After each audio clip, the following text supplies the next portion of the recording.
say that it's been a hard 3 weeks would be an understatement. How would you quantify your son and husband disappearing without a trace? The sheriff came out to check the farm, but I know he didn't find any sign of foul play. Dale had been in the barn that night, the night Thomas had disappeared, watching for prowlers, but when I heard him come back, I had thought nothing of it. I had drifted off thinking that he might have decided to pack it in for the night and figured he'd come to bed soon and tell me he was giving up. When I awoke to an empty bed and a missing son, I was confused. As I watched my husband slip deeper into a catatonic state over the next few days, my youngest son still unfound, I saw my confusion becoming despair. Now, both have disappeared, without a trace, and I feel like resorting to catatonia myself. I jumped a little as one of those wooden poles creaked near me, the occupant turning as if to look at me from its lofty perch. I hated those two scarecrows. I wasn't fond of any of them, not after they had started appearing in droves, but these two specifically were my least favorite. They had continued to appear even after my husband's disappearance, 1 to 5 new scarecrows a night, and I would almost run into them some mornings as we brought in the harvest. These two, however, always made me sad when I saw them, sad and more than a little bit angry. They stood nearly arm in arm, a little scarecrow in a white nightshirt, and a larger one with overalls and a straw hat. A pair of overalls that were very much the ones I had seen Dale wearing before he left that night. A straw hat that looked a lot like the one I had given him as a joke on Christmas. I reached out as I had done 1,000 times, just meaning to push them over and let the earth claim them. I didn't want to look at them anymore. They were just one more reminder of what I'd lost, and the emptiness inside me. I reached out, meaning to shove them down, but my hand betrayed me. I felt my eyes well up with impotent tears, wanting to be shed of these two, but not having the strength to follow through with my desires. "Mama, are you okay?"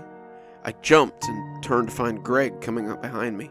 I wanted to yell at him, but I knew it was just my frustration. No, not just the frustration, I suppose.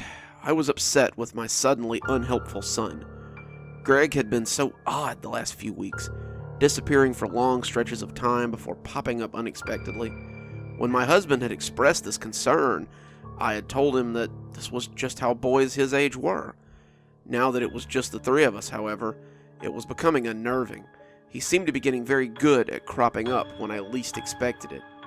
"Yeah, dear, it's just that these scarecrows always make me a little sad. I don't know. It's nothing," I said, picking up the box of produce I had been picking and heading for the house. "I'm sure you'll see them again." I stopped and turned around. Greg had been making cryptic little remarks like that for a while now, which was part of my frustration with him. I knew that boys became different as they aged, but Greg was changing into someone I didn't know anymore. He was quiet, often sullen, and I knew that he was leaving the house at night. He wasn't even bothering to be sneaky about it anymore. The screen door had woken me up several nights as it slammed shut, and a quick check would always show 2 empty beds, Thomas's and Greg's. One was supposed to be empty, but the other just made me anxious when I saw it. I had searched for him a few times, but you would never find Greg if he didn't want to be found. Also, there were the voices in the fields, but I put that out of my head before it could take root. I turned to ask him exactly what he meant, but Greg was already gone. I shook my head and got moving again. The fields were suddenly giving me the creeps.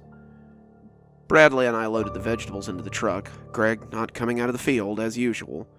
We packed the squash, corn, pumpkins, and beans into the back of the farm truck, and Brad slammed the tailgate as he whistled at the harvest.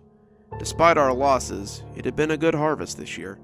I suspected that it might be the last harvest for some time, though. I would have to take a hard look at the farm before next year and decide if a woman on her own could handle a farm's day-to-day needs. I supposed I could hire help, but I wasn't sure I really wanted to be here after the disappearances. I sighed and climbed into the ratty old Ford. I heard the passenger door slide open and saw Bradley climbing in. He was getting tall. He was 16 and already as tall as his father.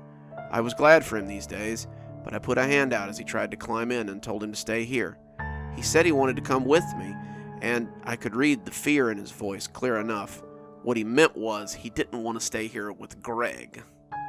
"Keep an eye on your brother," I said, pitching my voice low. "He's been acting oddly." "But Mama," Bradley started, but I cut him off. "The only butt I want to see is your butt walking back to the house. Please, just make sure he doesn't get lost too." He nodded, looking scared, but obeyed nonetheless. He was a good boy, my Bradley.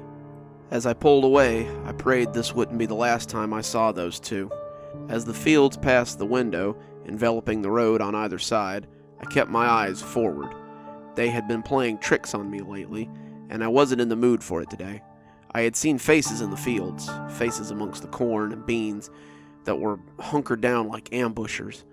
I knew they were just the scarecrows, those hateful golems that seemed to multiply nightly, but sometimes I thought I could see more familiar faces as well.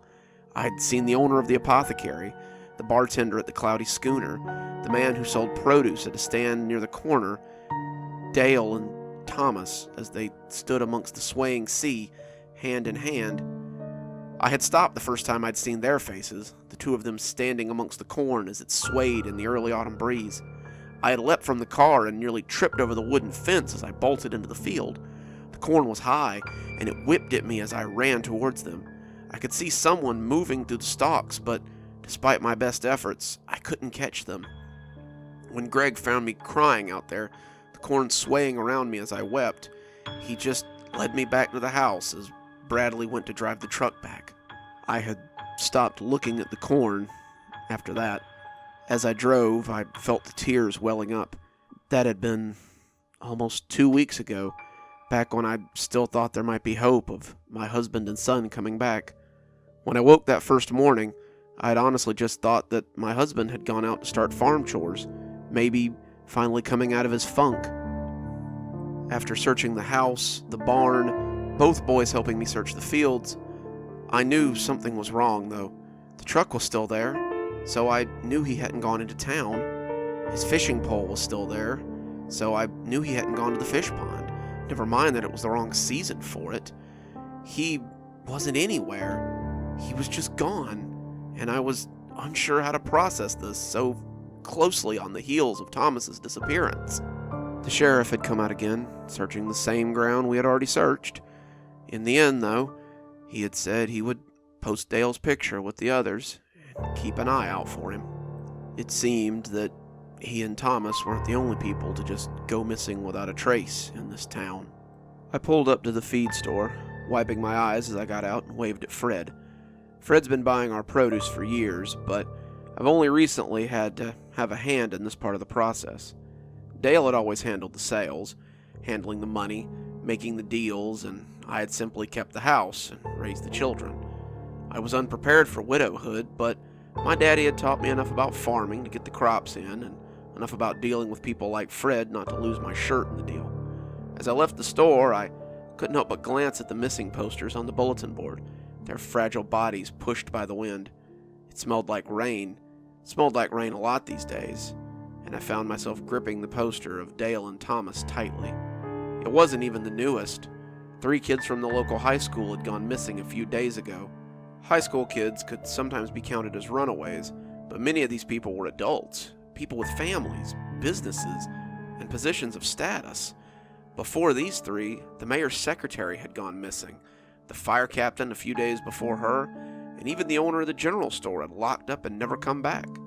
Some people had left on their own, spooked by all these disappearances, but they weren't pictured here, and the missing posters seemed to be stapled one on top of the other. I let the poster go and went back home. I needed to check on the boys. As I drove back, I saw the now empty field of the Gafford farm. They were larger than ours, but they had still managed to get their harvest in on time. Well, they had farmhands and helpers too, didn't they? As I drove past, I saw the wind push a scrawl of corn husk across the ground and heard something rattle against my senses. It was the same scattering of words I had heard for weeks. It invited me out to the field. It invited me to return to the earth. I shook my head and rolled up the window. I had been hearing that voice a lot lately. At first, it had almost sounded like the voice of Dale. I would hear him just outside the window at night sometimes. Thomas too, for that matter, and I would get out of bed and walk to the porch. I would dream that I could see them, inviting me into the cornfield, but I would always wake up just before I stepped off the porch. Then I'd be standing in the moonlight, the corn swaying as the breeze promised peace amongst the swaying stalks. So far, I had been able to resist that call, though I always kind of wondered if these were the voices that had stolen my son and husband from me. I returned to find the farm in a state of utter chaos. Bradley was trying to stop Greg as he destroyed our field of pumpkins. It was pretty clear that he had come along after Greg started, probably heard him as he was hitting them with the axe handle, and come to investigate. He was swinging a rake at him, standing between him and the few pumpkins that were left, and Greg was breathing like a wounded animal as he tried to get around him. The field had been mostly harvested, only about 40 or so of the big gourds had remained, but now it was more like 10 or 12, and Bradley was trying to protect them. I was proud of him for it. The pumpkins were our cash crop. The farm is known for growing quality pumpkins, and we supply most of the pumpkins in the area for harvest festivals, pumpkin carvings, and all manner of other things. Why Greg was trying to ruin them, I had no idea. "What in the hell is going on?" I shouted, coming out of the truck and running into the mostly harvested field. The two stopped, looking at me sheepishly, but on Greg the look seemed more frustrated that he hadn't gotten to finish. Bradley pointed at his brother, his breath wheezing in and out since he was so out of breath that he had caught him out here smashing the pumpkins. I felt something fall on my neck as he talked about how the two had started fighting, and I slapped a hand over it as a fat raindrop fell onto my head. I looked up at the sky hopelessly, dread welling up in me as the rain started coming down. Rain? In October? Out here, that could mean the death of the rest of our crop. It wasn't too bad right now. The weather was still about 60 while the sun was up, but it would quickly become colder, and tonight it could very well freeze. Dale would have known what to do about that, but I had no clue. I told Bradley to grab some pumpkins and get them into the barn. I didn't even bother with Greg. He was clearly off in his own little world, but he let us get the rest of the pumpkins out of the field. He ran away as we hustled the pumpkins inside, and I didn't see him for the rest of the night.